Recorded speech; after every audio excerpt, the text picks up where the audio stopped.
മുഖ്യമന്ത്രിയുടെ മകൻ വിവേക് കിരണിന് സമൻസ് അയച്ചത് ലാവ്ലിൻ കേസിലെന്ന് ഇഡി വൃത്തങ്ങളുടെ സ്ഥിരീകരണം.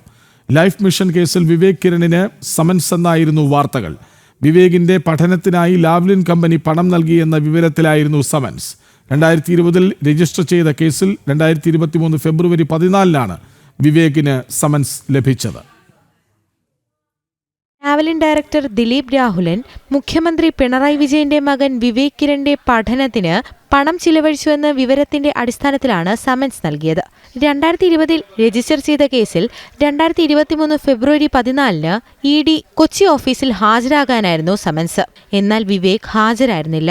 ദിലീപ് രാഹുലൻ UK-യിൽ വിവേകിന്റെ പഠനത്തിനായി വലിയ തുക ചെലവഴിച്ചുവെന്ന മൊഴികൾ ഇഡിക്ക് ലഭിച്ചിരുന്നു. രാഷ്ട്രീയ നേതാക്കൾക്ക് പണം നൽകി സ്വാധീനിക്കുകയാണ് ദിലീപ് രാഹുലന്റെ രീതിയെന്നാണ് ഇഡിയുടെ കണ്ടെത്തൽ.